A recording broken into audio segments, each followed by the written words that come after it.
Gold trusted gold buyers తాకట్టులో ఉన్న బంగారాన్ని విడిపించి ఈ రోజు ఉన్న మార్కెట్ ధరకే కొనబడును. మరిన్ని వివరాలకు సంప్రదించండి 7771077720. హైదరాబాద్లో నేడు అటు జాతీయ కాంగ్రెస్ అధ్యక్షుడు మల్లికార్జున ఖర్గే సభ ఉంది. దానికి సంబంధించి మనతో మాట్లాడడానికి బీజేపీ తమిళనాడు కర్ణాటక సహాయ ఇన్ఛార్జి సీనియర్ నేత పొంగులేటి సుధాకర్ రెడ్డి ఉన్నారు. ఒక్కసారి ఆయనతో మాట్లాడించేటువంటి ప్రయత్నం చేద్దాం. సార్, ఖర్గే సభ పెడుతున్నాడు, జై భీమ్ జై సంవిధాన్ అని అంటున్నారు. వారికి సంబంధించి సామాజిక న్యాయం అనేది కూడా బీజేపీ చేయట్లేదు, రాజ్యాంగాన్ని పూర్తిగా అవమానపరుస్తుంది, అనగదొక్కుతుంది అనే మాటలు మాట్లాడిన గతంలో. ఎట్లా చూస్తారు ఖర్గే విజిటింగ్?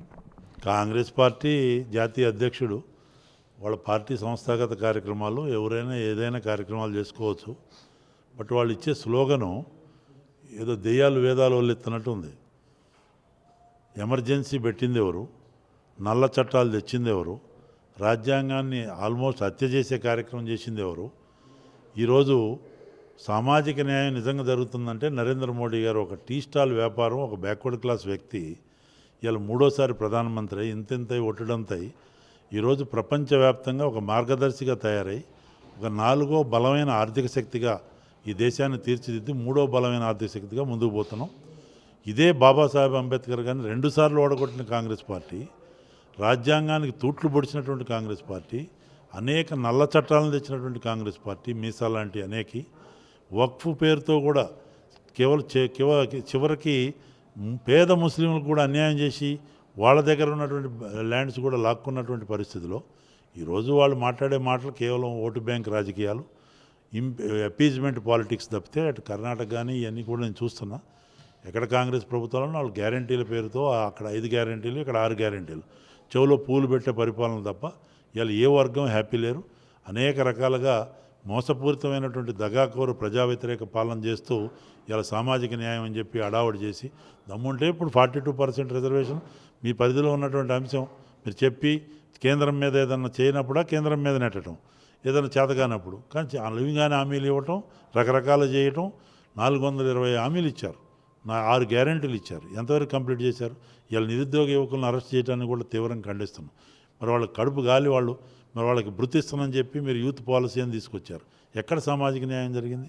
మీరు రైతులకు కానీ వికలాంగులకు కానీ అనేక రకాలుగా పెన్షన్ల ఇష్యూలో కానీ మహిళలకు కానీ కేవలం ఏదో చేసినట్టు చేస్తాం. అహనా పెళ్ళంటే గుర్తు, ఆ కోట శ్రీనివాసరావు గారి పాత్ర గుర్తు వస్తుంది. ఖాళీ కోడిని చూపించి ఉత్తన్నం తింటున్నట్టు అట్లుంది కాంగ్రెస్ పార్టీ పాలన. కాబట్టి సామాజిక న్యాయం నిజంగా జరిగేది ప్రపంచ చరిత్రలో ఇంత బ్రహ్మాండంగా అట్టడుగున్నటువంటి ప్రజానికం 25 కోట్ల మంది పేదవాళ్ళని మరి దారిద్ర్య రేఖ ఎగువగా తీసుకొచ్చినటువంటి ఘనత నరేంద్ర మోడీ గారి నాయకత్వం. దీన్ని సామాజిక న్యాయం అంటారు. మరి ప్రధానమంత్రి గరీబ్ కళ్యాణ్ యోజన కింద కానీ 175 స్కీమ్స్ ఇలా అన్ని వర్గాల అభ్యున్నతి కొరకు, అటు పేదల సంక్షేమం, రైతుల సంక్షేమం, మహిళల మరి వాళ్ళకి సాధారికత, వాళ్ళకి ఆర్థిక పరిపుష్టి, ఈ రకంగా యువతకి, నిరుద్యోగ యువకులకి అన్నిటికీ కూడా చేసే కార్యక్రమం ఒక భారతీయ జనతా పార్టీ ఎన్డీఏ ప్రభుత్వం చేస్తుంది తప్పితే వాళ్ళ అధికారం కోల్పోయి రకరకాల నేరేటివ్స్తో దుష్ప్రచారాలతో మసిబూసి మారేడుకాయలు తక్కుటమార గజకరణ గోకరణ విద్యలో భాగమే ఇది. కాబట్టి ప్రజలకు ఇప్పటికే అర్థమైపోయింది. ఇంత తొందరగా ప్రజల్లో వ్యతిరేకత మూట కట్టుకున్నది కాంగ్రెస్ ప్రభుత్వం. మీరు కర్ణాటక సహాయ ఇన్ఛార్జి ఉన్నారు, అక్కడ ముఖ్యమంత్రి మారుస్తారంటూ కూడా పెద్ద ఎత్తున ప్రచారం జరిగింది. సాక్షాత్తు ముఖ్యమంత్రి ఉప ముఖ్యమంత్రి వచ్చి దానికి వివరణ ఇచ్చేటువంటి పరిస్థితికి వచ్చింది. ఎట్లా ఉంది సార్ ఆడ పరిస్థితి? బీజేపీ డిస్టర్బ్ చేస్తుందా, వాళ్ళే డిస్టర్బ్ అవుతున్నారా? మాకు అవసరం లేదు. ప్రజల్లో విపరీతమైన వ్యతిరేకత మూట కట్టుకున్నారు. అక్కడ కూడా మోసపూరిత పాలన. వారి పార్టీకి సంబంధించిన ముఖ్య నాయకులు 5 ఎమ్మెల్యేలు ఓపెన్గా ఆన్ రికార్డు చెప్పారు.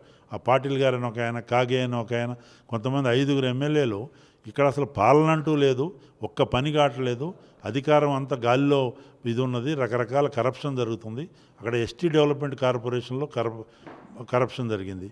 ఒక ఎంప్లాయీ చనిపోయింది ఆత్మహత్య, ఒక మంత్రిని బర్తరఫ్ చేయాల్సిన పరిస్థితి. సిద్ధరామయ్య గారి కుటుంబం పైన మైసూరు అర్బన్ డెవలప్మెంట్ అథారిటీ పేరు మీద కుంభకోణం, రోజువారీ కుంభకోణం, అక్కడ మద్యం కుంభకోణం. కాబట్టి ప్రజలు అనేక రకాల ట్యాక్సెస్తో ఇబ్బంది పడుతున్నారు.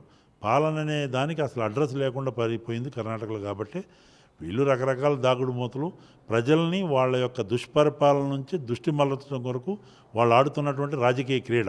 ఈయన మార్పు ఆయన మార్పు వాళ్ళ ఇష్టం, అది వాళ్ళ అంతర్గత ఇష్యూ. కానీ ప్రజలు మాత్రం మారుస్తారు. సమయం వచ్చినప్పుడు బరాబరుగా కర్రు గాల్చి వాత పెడతారు ఎప్పుడు ఎలక్షన్లు అసెంబ్లీ వచ్చినా. ఇక్కడ కూడా ఒక మంత్రికి సంబంధించినటువంటి కుటుంబ సభ్యులు 70 కోట్లు పెట్టి గెలిచామని చెప్పి బహిరంగంగా చెప్తున్నటువంటి పరిస్థితి. అటువంటి మొన్న ఎలక్షన్లో కేవలం డబ్బులు పెట్టే కాంగ్రెస్ గెలిచిందని మీరు అనుకుంటున్నారా?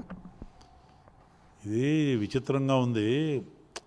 అంటే జరుగుతున్న పరిణామాలు చూస్తుంటే వాళ్ళే మంత్రులు, వాళ్ళ బినామీలే వర్కులు, కాంట్రాక్టుల పరిపాలన జరుగుతుంది.